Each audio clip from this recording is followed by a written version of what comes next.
My fiancée told me she wishes she'd never left her college boyfriend for me. I called off our wedding, and now she's desperate to get me back. Hey, Reddit. Never thought I would be writing anything here, but I just need to get this off of my chest. So I, 29 male, work as a paramedic, been with my fiancée Erica, 27 female, for 3 years. She teaches elementary school. We were supposed to get married next spring. I own the house, she moved in about a year ago. But here's where things started getting weird. Around February, she started acting different.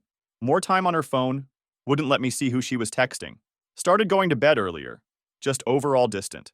When I'd ask what was wrong, she'd blame work stress or wedding planning stress. The phone thing really bothered me. We'd always been cool about phones. If hers rang while she was in the shower, I'd answer it. Normal couple stuff. But suddenly she was protective as hell. Face down on the table, took it to the bathroom, wouldn't leave it charging where I could see it. I tried talking to her about it, but she'd insist everything was fine. Said I was being paranoid. So I backed off, started working extra shifts to save money for the honeymoon. We'd talked about Hawaii since she'd never been. So I backed off. Figured maybe I was being paranoid. Started picking up extra shifts to save more money for the honeymoon. We'd talked about going to Hawaii.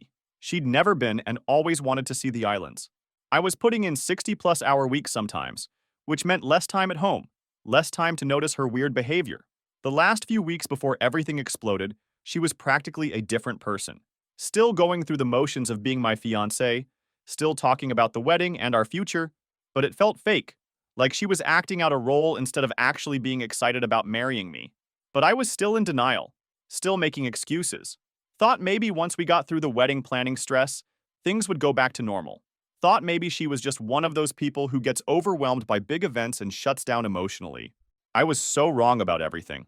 Last month we were supposed to go to dinner at this Italian place she picked out. Nothing special, just a Tuesday night date. Was looking forward to actually spending some quality time together, since we'd barely seen each other all week. She'd been weird all day though. I got home around 5 p.m. and she was already dressed, sitting on the couch just staring at her phone. When I said hi, she barely looked up. Asked if she was ready to go, and she said sure, in this flat voice like she was doing me a favor. We got to the restaurant and the hostess sat us at this nice table by the window. Finally, I asked what was wrong for probably the third time. She put her phone down and looked at me with this expression I'd never seen before. Nervous, but also excited. I need to tell you something, she said. Calvin reached out to me. Calvin, her college ex-boyfriend. My stomach immediately dropped. She told me he'd found her on Instagram a few weeks ago. Said he'd been thinking about her, that he made a mistake when they broke up. They'd been talking, really talking about everything, about how they never should have broken up. I asked if she'd been texting her ex for weeks without telling me. She said it wasn't like that at first, just catching up. But then old feelings came back. What they had was different, intense, passionate. Then she dropped the bomb. You know what, Chandler? Calvin used to make me feel like I was drowning in the best way possible. With you, I feel like I'm floating in a kiddie pool. Safe, shallow, and boring as hell. I keep wondering if this is really what love is supposed to feel like, or if I'm just settling because you're convenient. Maybe Calvin is better for me. And there it was. She just called our 3-year relationship boring, called me convenient, said her ex was better for her. In a restaurant. I sat there for probably 30 seconds just staring at her. She looked nervous now, like she was starting to realize what she'd just said, but she didn't take it back. All right, I said finally. Well, now nothing's stopping you. Her face went white. I told her she just said her ex was better for her, so go be with him, but not while living in my house. She tried to backtrack, but I was done. Dropped $40 on the table and told her I was going home, and expected her to be packing when I got there. The drive home was surreal. 3 years together, engaged for 6 months, and she basically just told me I was her consolation prize. That some jackass who dumped her in college was a better option than the guy who bought her a house to live in and was about to marry her. I kept replaying what she said, drowning in the best way possible versus floating in a kiddie pool. Safe, shallow, and boring. Convenient. Those words were going to be stuck in my head for a long time. When I got home, she was on the couch crying, but I was done with her tears. Told her to start packing her stuff. She tried to argue, but I went to the kitchen and canceled our joint checking account on my phone while she was talking. Called my bank too to make sure she couldn't access anything else. Took her about 2 hours to pack. I didn't help, just sat at the kitchen table and let her figure it out.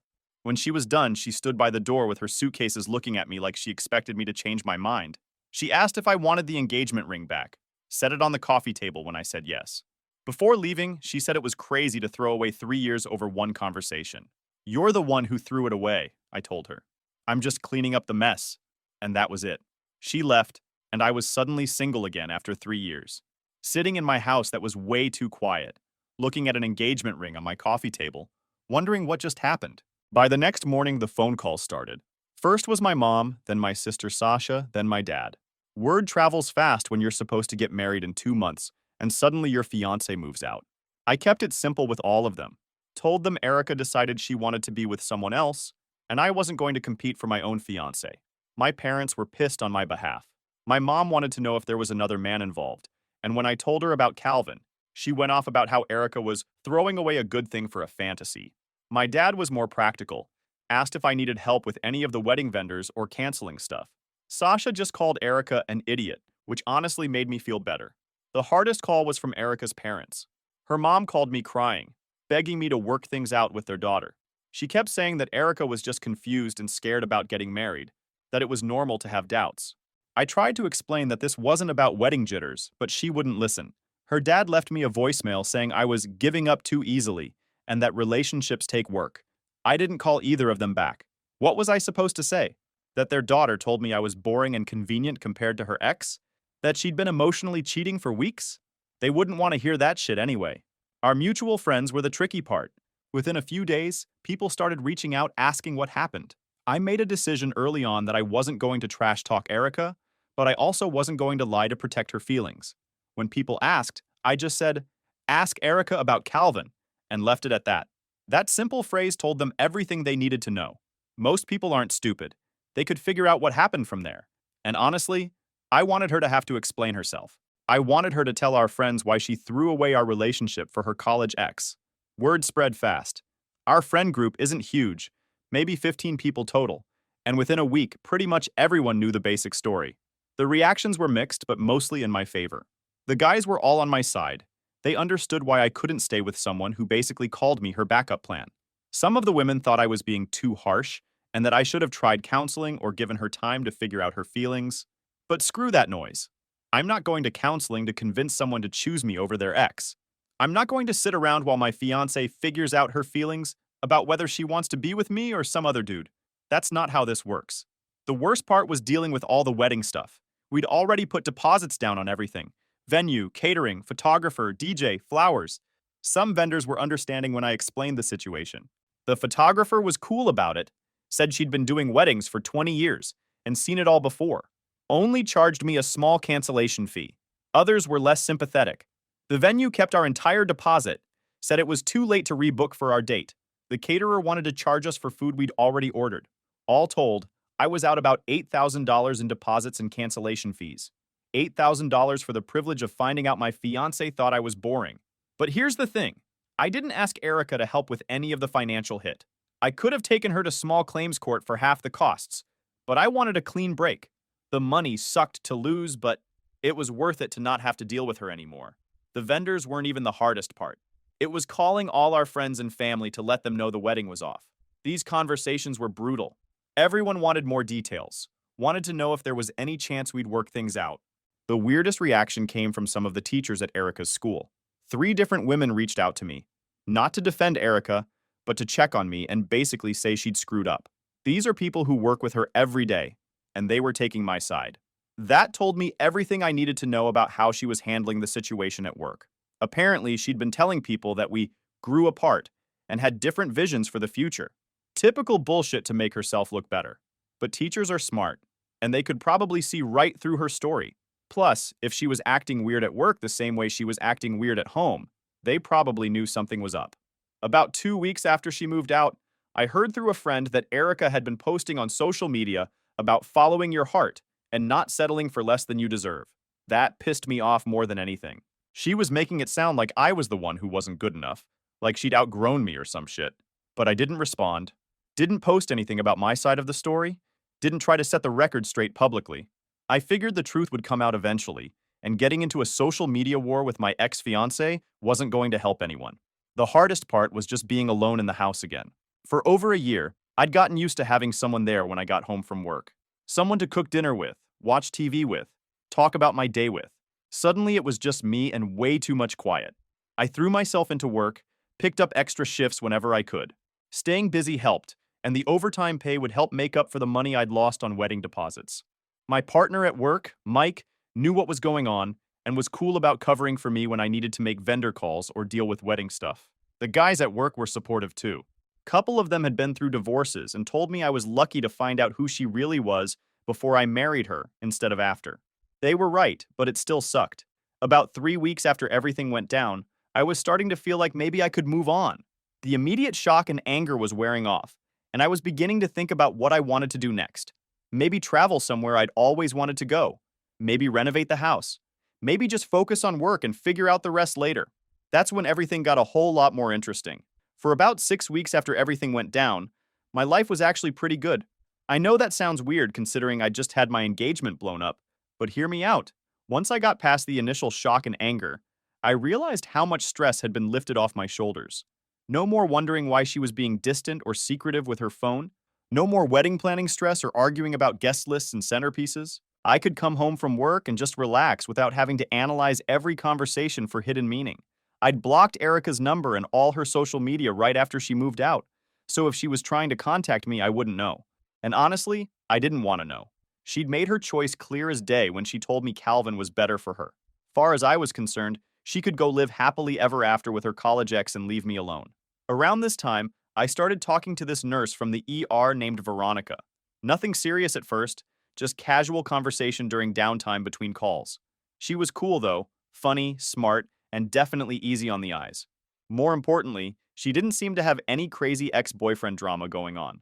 The contrast was pretty stark. Veronica would laugh at my stupid jokes, ask questions about my work, remember details from previous conversations. All the basic relationship stuff that Erica had stopped doing months before our breakup made me realize how checked out Erica had really been toward the end. I wasn't looking to jump into anything serious right away, and Veronica seemed to understand that. We were just two people enjoying each other's company, without any pressure or expectations. It was refreshing as hell after years of relationship drama and wedding planning stress.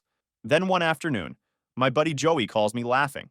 I was at home doing some work around the house when my phone rang, and I could barely understand him at first because he was cracking up so hard. Dude, he finally managed to get out. You're not going to believe this shit. Joey works with a guy whose girlfriend is friends with one of Erica's teacher friends. Small world, lots of connections. Anyway, apparently word had gotten back to him about what happened with Erica and Calvin. Your ex got dumped, he said, still laughing. Calvin dumped her. I sat down on my couch, trying to process this information. What do you mean dumped her? I mean he used her for about 6 weeks and then told her he didn't really love her anymore. Said he just wanted to make sure about his feelings or some bullshit like that. The irony was incredible. After all that talk about their epic love story and how passionate their connection was, Calvin had basically used her for a hookup and tossed her aside. Again, just like he did in college. According to Joey's source, Calvin had been pretty upfront about it. Told Erica that being with her again made him realize they'd both changed too much since college, that what they'd had was probably just nostalgia, and that he didn't see a future with her. Basically everything she should have figured out before blowing up her engagement. Get this, Joey continued. Apparently she's been calling him nonstop trying to get him to change his mind. Dude had to block her number. I felt a weird mix of emotions hearing this. Part of me felt vindicated. I'd been right about Calvin being a piece of shit who would hurt her again. Part of me wanted to laugh at the irony of her getting a taste of her own medicine. But mostly I felt relieved that I'd dodged this bullet. The next few days I heard more details through the grapevine. Apparently Erica had been posting on social media about learning to love yourself and knowing your worth right up until Calvin dumped her. Then suddenly all her posts disappeared and she went quiet online. She'd also been telling people at work that she was exploring what real love feels like and how she'd never been happier. Her teacher friends had been supportive at first, but when the truth came out about Calvin using her, some of them apparently felt pretty uncomfortable about how she'd handled the whole situation. I heard from my sister Sasha that Erica's mom had called my mom, crying about how her daughter was going through a difficult time and asking if there was any chance I'd consider talking to Erica. My mom politely but firmly told her no, that Erica had made her choice and needed to live with the consequences. About a week after Joey's call, I was at the grocery store when I ran into one of our mutual friends, Lisa. She'd been at our engagement party, was supposed to be a bridesmaid. Awkward as hell to see her, but she was actually cool about it. I just want you to know, she said. Most of us think you handled everything really well. What Erica did was messed up, and you had every right to walk away. That felt good to hear. Sometimes when you're in the middle of drama, you start questioning whether you overreacted or made the wrong choice.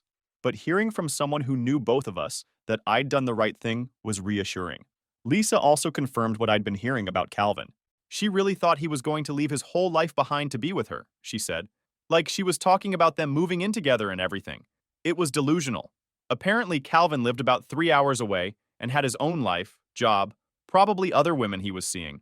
The idea that he was going to uproot everything for a woman he'd already dumped once was pretty ridiculous when you thought about it.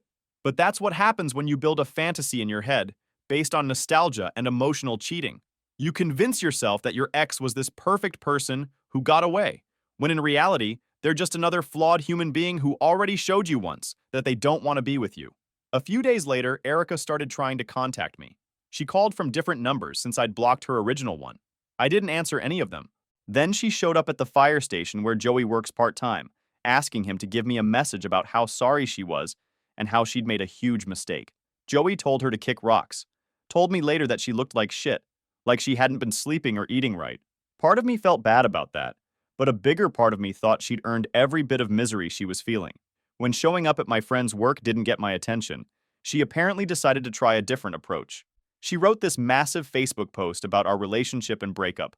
I didn't see it directly because I had her blocked, but Sasha screenshot it and sent it to me. The post was insane. Complete revisionist history about what happened between us. According to her version, I never really loved her and couldn't accept that she had a romantic history. She said I abandoned her when she needed support the most, and that I was too immature to handle adult relationship problems. Not a single word about Calvin. Not a single mention of her telling me I was boring and convenient compared to her ex. Just a bunch of bullshit about how I was the problem and she was the victim. The comments were pretty brutal, though. A bunch of our mutual friends called her out for rewriting history. Someone posted, "Didn't you leave him for your ex?" Another person said, "This isn't how I remember it happening." Even some people I didn't know were commenting about how her story didn't add up. She deleted the post after a few hours, but the damage was done. Everyone could see she was trying to make herself look better by throwing me under the bus, and most people weren't buying it. That's when I knew she was really desperate. When someone starts making up stories on social media to make their ex look bad, they've hit rock bottom. And I was glad as hell that I wasn't part of that mess anymore. So my 30th birthday rolls around about 3 months after everything went down. Normally, I'm not big on birthday celebrations. Just feels like another day to me. But my family has always made a huge deal about birthdays, especially milestone ones.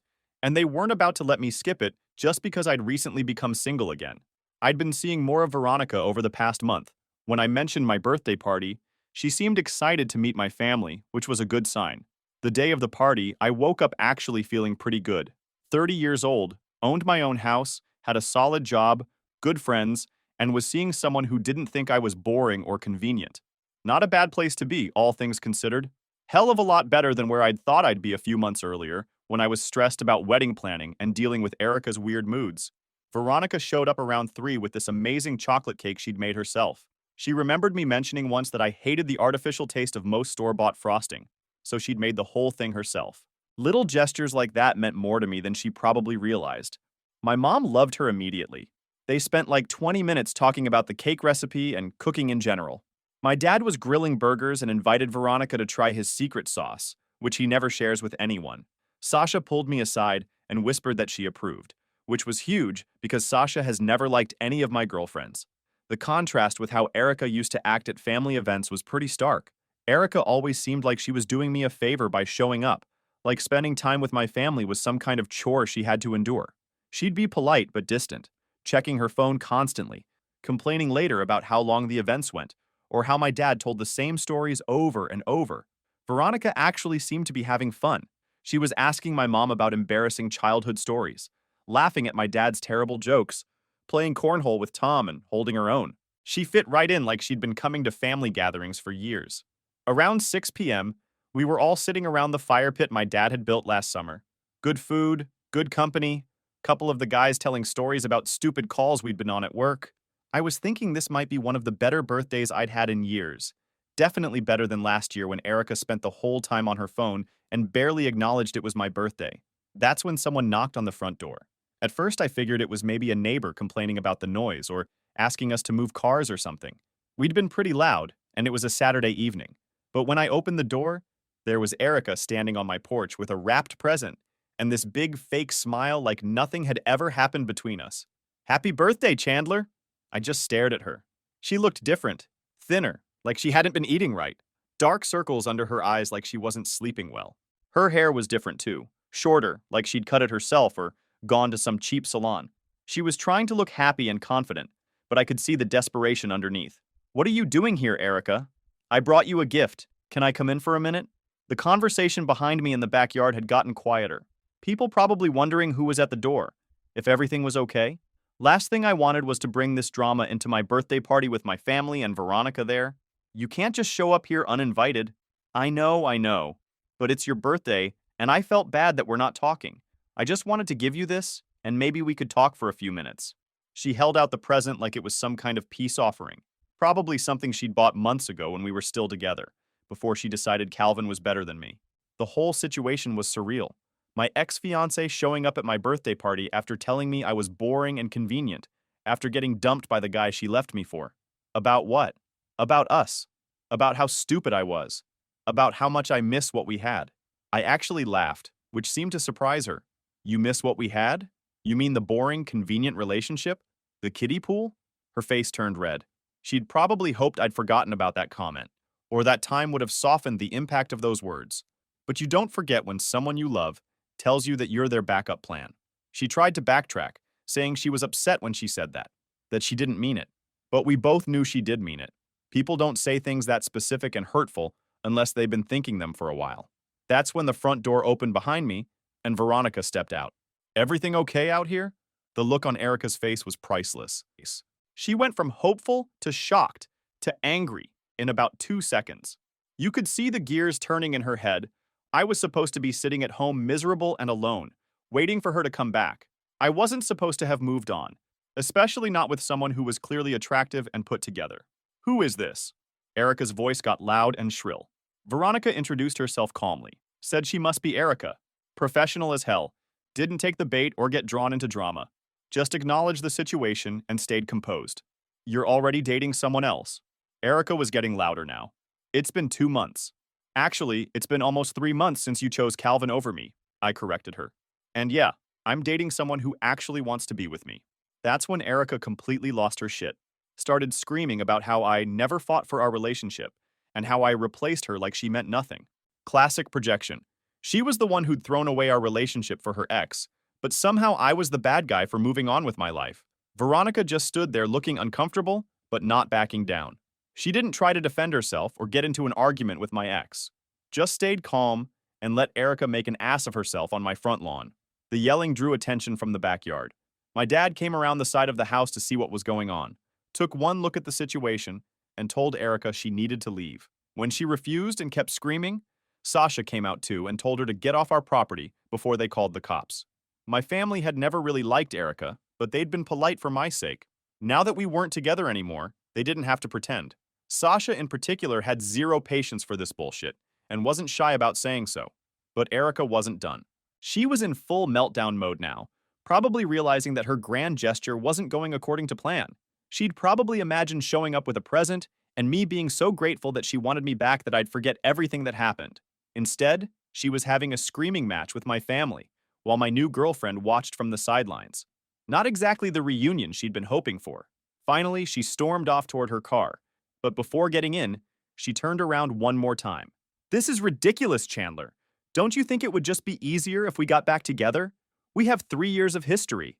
I looked at her standing there, mascara running down her face, holding a birthday present for a relationship she'd destroyed. 3 months ago, this woman had been my fiancée. Now she was a stranger having a breakdown on my lawn because I'd had the audacity to move on with my life. "Easier for who?" I called back. "Because it seems pretty easy for me right now." She got in her car and drove off, spinning her tires like a teenager having a tantrum. I went back inside to my party, where Veronica squeezed my hand and didn't ask any questions. My family was pissed but got over it quickly. The rest of the night was actually really fun. Like Erica's visit had been some weird intermission that we all agreed to ignore. I never opened her present, threw it in the trash the next morning without even looking at what was inside. Whatever it was, I didn't want or need it. That chapter of my life was closed, and no amount of birthday gifts or dramatic gestures was going to reopen it.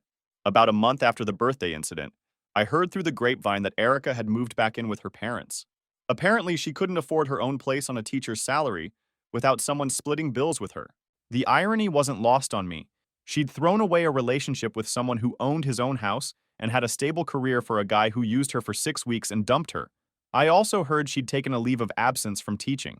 Whether that was voluntary or the school suggested it after her behavior became too erratic, I don't know. But it couldn't have been easy explaining to her coworkers why she was suddenly single and living with her parents again after being engaged just a few months earlier. Joey kept me updated on the gossip, probably more than I needed to know.